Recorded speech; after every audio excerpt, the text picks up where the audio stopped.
right? Now in today's class we are going to talk about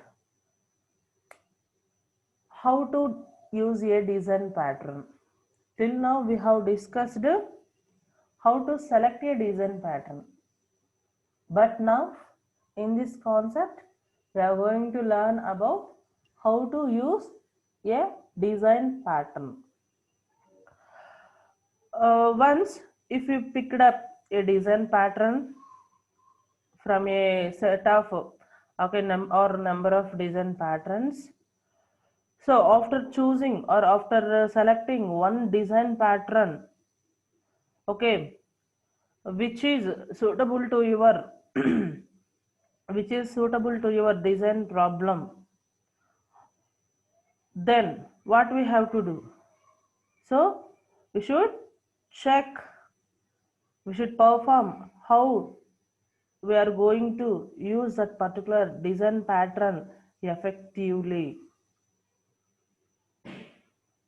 Okay, how we are going to use this design pattern effectively to solve our design problem. This is called a how to use a design pattern here. See here, we are having some step-by-step approaches, okay, to apply a design pattern effectively. So what are those? Excuse me. Here we are having 7 steps, okay, to use design pattern.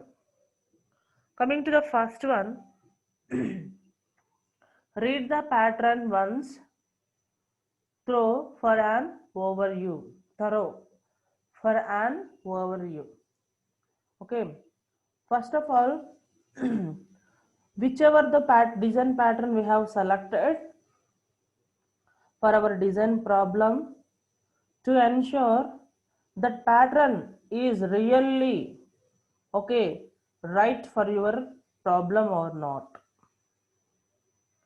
First of all, you need to check again before going to apply that your chosen design pattern into your okay design problem.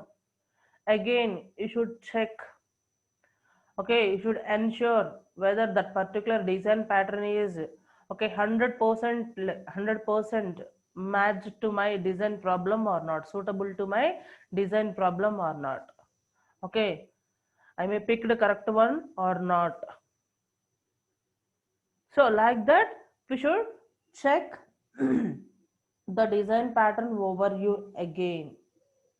Okay, so if you purchase something, if you go for some shopping, okay, in that shopping something daily, we will purchase some items, isn't it, some clothes or some what makeup items, whatever the things. After buying those, okay, again of after reach to our home, again we are going to okay verify those items, okay, by trialing, by applying that items on us. Suppose if it is a dress, okay, once we will wear the dress and we will check whether it is fitted to us or not. Okay, so like that it is exactly suitable to me or not. So some kind of if anything is needed, if you feel that dress is not suitable to you, what you should do? Again you are going for a replacement. Okay, you will ask for exchanging of that product, isn't it? There is a chance to exchanging of the items or dresses, clothes. Okay, this kind of what nature is available in our markets, isn't it? So like that here also, after choosing one design pattern, okay, So again, before going to use that design pattern, first of all you should verify whether this design pattern is exactly suited to my design problem or not. What is the overview of this particular design pattern? Okay, whichever I have chosen. So like that, once you must verify that design pattern, and if we will apply that particular design pattern to my problem, okay, it will be fitted into my problem, okay, 100% or not, it is apt to my problem or not. And also, if it is apted, okay, is there any consequences I will get in future or further? If it is suitable, it's okay. If it is not suitable, what are the consequences? Okay, for everything everywhere we have some advantages as well as some disadvantages, isn't it? If suppose disadvantages in the sense consequences, what are the things I will get here if I will use this kind of design pattern into my design problem? Okay, which kind of consequences will arise in future? How to handle those? Whether those are negligible consequences or not? Like that, we should check about a design pattern. Okay, this is our first point. What it is? Read the pattern once thoroughly for an overview. Clear? Coming to the second one, go back and study the structure, participants, and collaborations sections.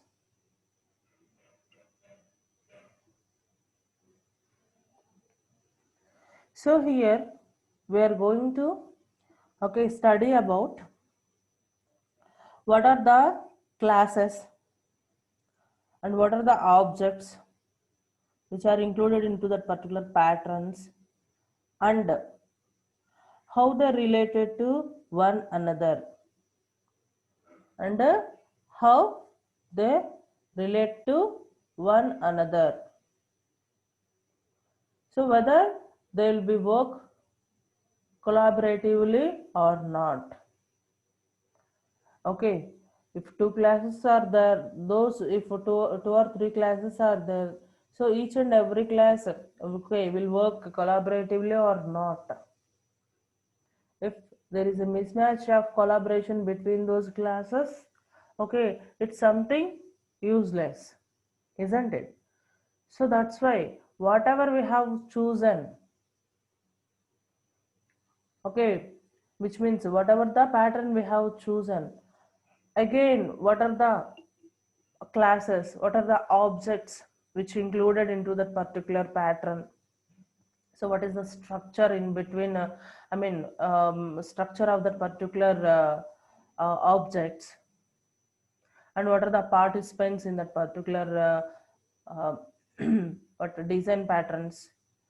So whether all the objects and classes will be work collaboratively or not, like that we should study each and everything, right? So this is about second point. Coming to third one, look at the sample code sections to see a concrete example of the pattern in code. So what should we do here? Look at the sample code section. So whatever the code, okay, we have with our design pattern, we should check that sample code also. So why should we check that one? Okay, it helps you how to implement the pattern. Okay, by looking some sample code section also will get some idea how to use that pattern or how to implement that pattern into our problem. For getting this kind of idea, we should read the sample code of a design pattern, isn't it? So many times after reading the coding only we will get solutions, isn't it? For example, for example, in real time, so every product, on every product we will observe some label on that, which means some paper stickers on that. So what in that paper stickers they'll give some ingredients, okay, ingredients of that particular product. Okay, by mixing so and so product it will be getting, I mean it will be made by using the so and so items we have made this particular product. And down itself you may find something usage of that particular product, okay, and where you should store that particular product.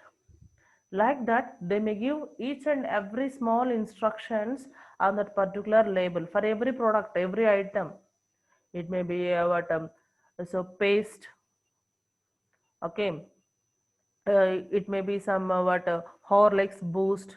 So for each and every product, each and every item, it's not only electronic item, even for electronic items also we'll get such kind of things, isn't it? If they made one product, so compulsory they'll give the what book or instructions guide how to use, okay, where to use.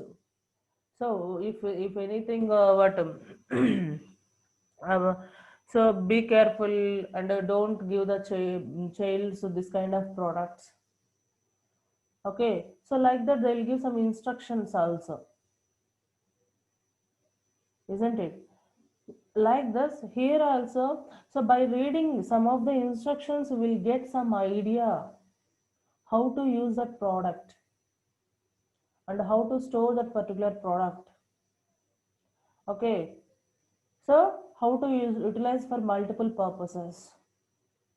So like that we got some idea by, okay, reading those instructions on that particular product, isn't it? So like that here also, if you'll read the code, sample code of that particular design pattern, then you may get some clear idea how to, okay, use this particular pattern to my problem. So what are the additional things I need to add to this particular program? So is there any extra things are available in this code which is not okay need by my design problem? So like that by reading code also we'll get some ideas. So based on that we may use this particular design patterns, isn't it? For that sake we should read the code. And coming to the fourth point, what it is, choose names for pattern participants. Choose names for pattern participants that are meaningful in the application context. That are meaningful in the application context. Which means here for every design, for every application may have okay some kinds of participants information, isn't it?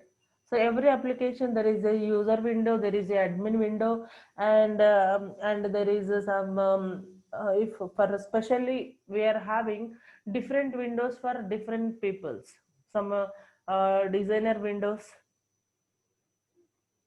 okay. If suppose new user, for new user there is a another window, or existing user he may get one kind of what data or one kind of options to use our product or app. And also if he is a owner of that particular app, so something he has the rights to access every window. or he may access everything related to that particular app. So like that, for everybody, so every participant of that particular application or project, there is a different roles or keen roles, okay, are there.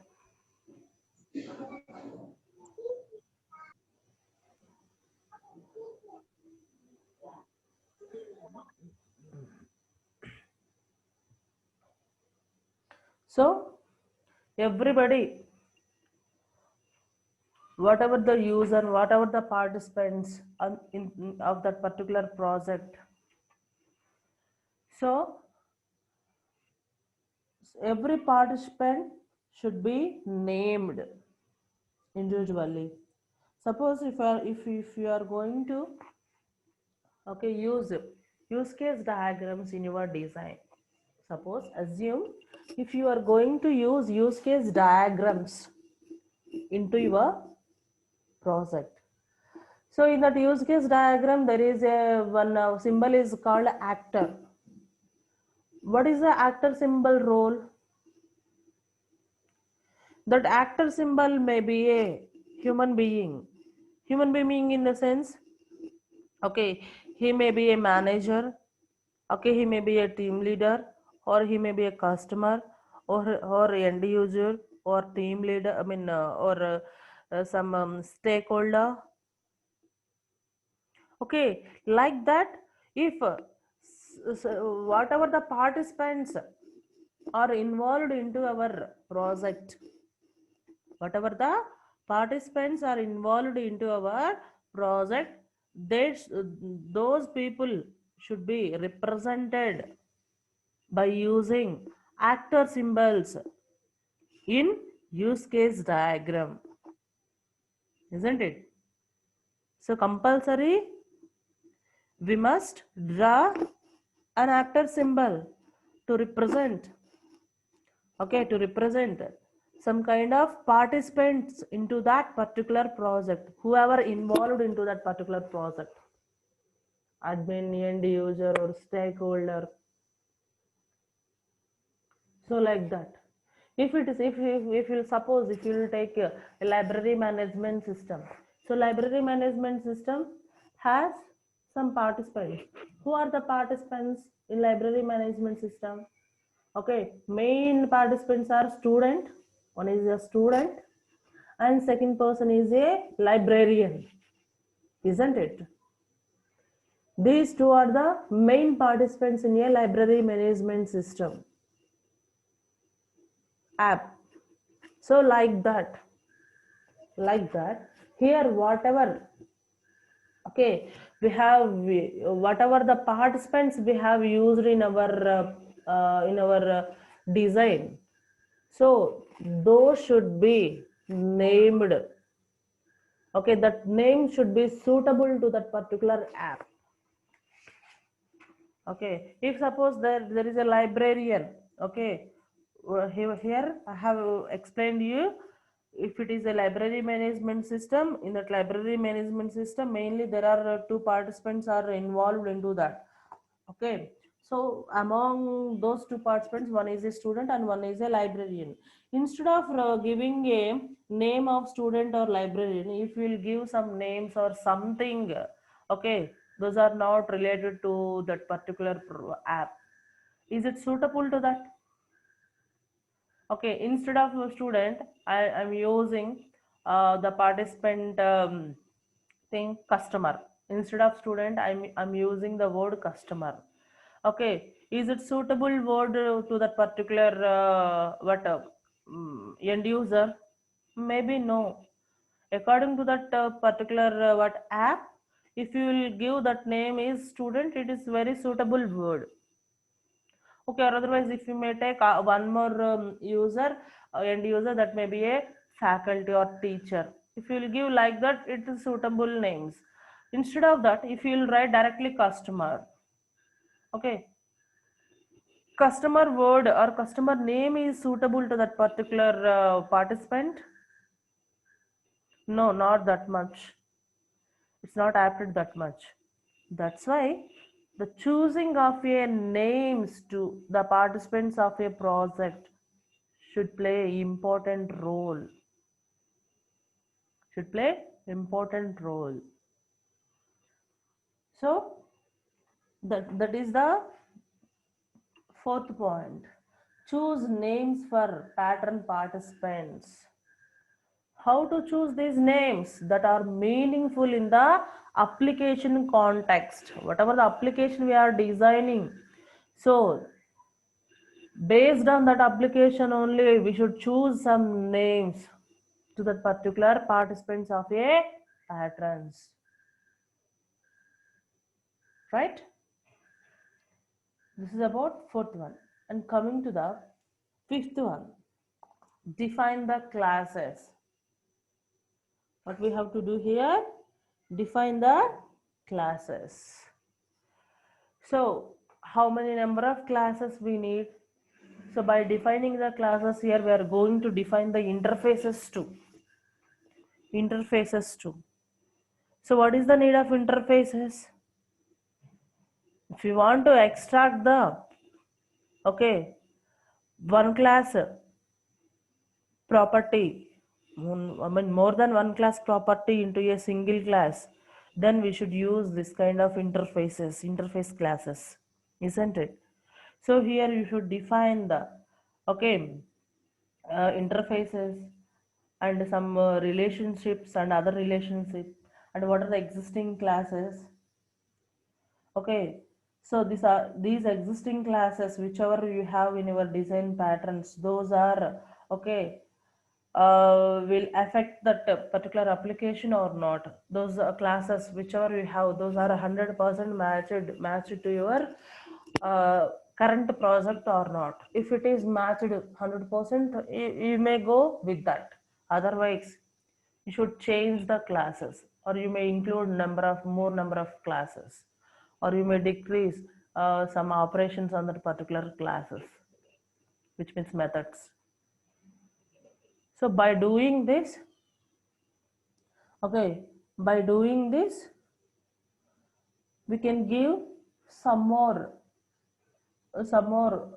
activities to our design patterns or to our project, isn't it? So by doing the some declaring of interfaces and some adding new classes or removing existing classes, by doing all these things, okay, we may get effective designing, effective outcome of our system. That is the fifth point. Coming to sixth one, define application specific names for operations in the pattern. What it is? Define application specific names for operations in the pattern. Generally, so previous in fourth point, we have discussed that one. Whatever the participants are there in that particular pattern, we should choose the names of that participants related to a application context. Okay. So participants' names should be chosen based on a application context. So like that here, you are going to implement some operations, some functions in your particular project. So that functions or methods names also should be equal to a application specific, which means if you are going to perform, if you are going to write some code related to a addition operation, so what we are going to use the word for operation, addition or sum. So like that you are going to use int, sum, okay, some parenthesis if it is a function or if it is a method or operation, isn't it? If you are going to perform subtraction operation, so which name you are going to use? Automatically you should use that subtraction only, or otherwise sub. Okay, some shortcuts, we may use some shortcuts. Instead of subtraction, we won't use the multiplication word, isn't it? Why? Because it won't suit it to your subtraction operation. That word is not suitable to you. So whatever the operation we are going to perform into our programming or into our work, so related to that name only we are going to use for that particular specific operation. We are not going to change that one. If you will use that one, so by seeing that names only, somebody may thought, okay, it's not a okay, what subtraction program, it's maybe a multiplication program, like that. Instead of subtraction word, if you use a multiplication word into your program, so maximum people may thought this program is written for a multiplication purpose, multiplication purpose, not for a subtraction purpose, like that. Even class names also, while choosing your class name, okay, so how you are choosing that, for which purpose we are writing a program, okay, so based on that only you are going to define your class name, you are going to define your object, you are going to declare your variables also, even the variables also, variable name, how we are going to choose based on that. Well, so if you want to some calculator, area of rectangle or area of triangle means what you are going to take variable names in the to the particular what program. So area of rectangle or area of triangle or something, based on that you are going to take area value and pi value and some length, breadth, like that you are going to use your variable names, isn't it? Why are we using that? Okay, if you will use that, it may indicate that this is by seeing on that particular thing, all people should understand easily, okay, this program is for this purpose only.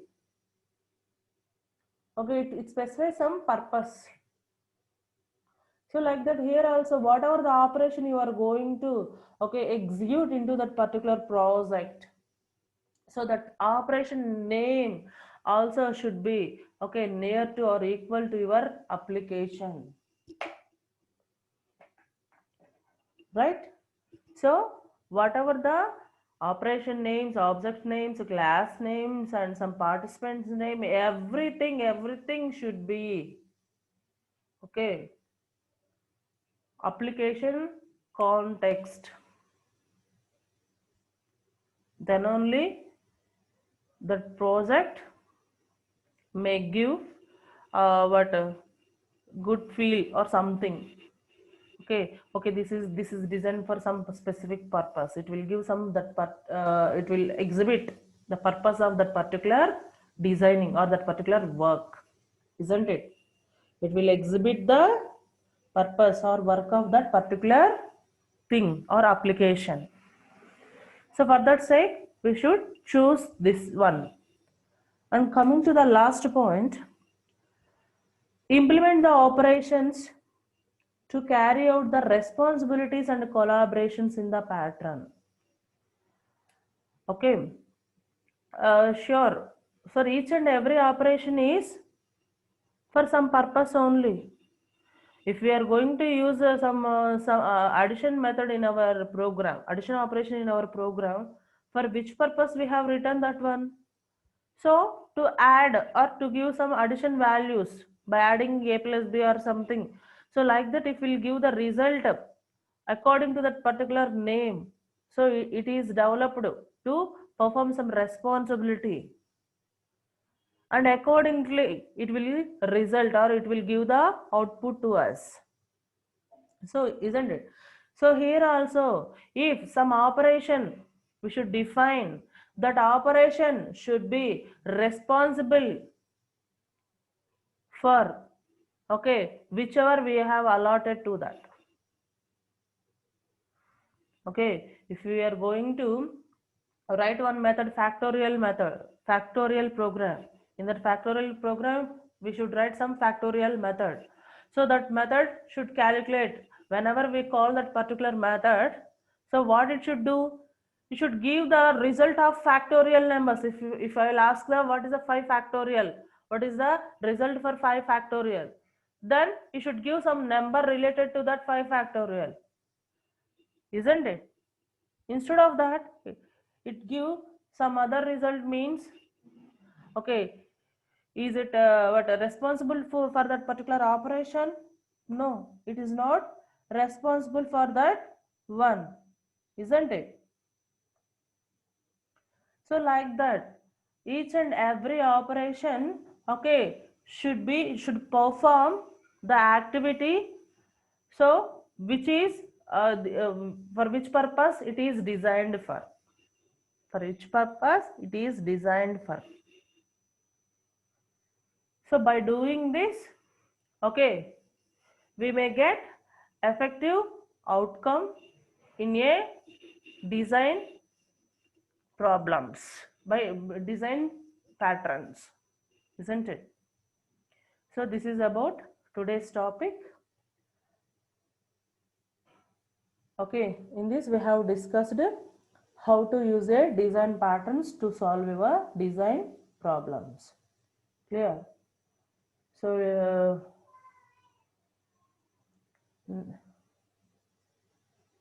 this is about today's class.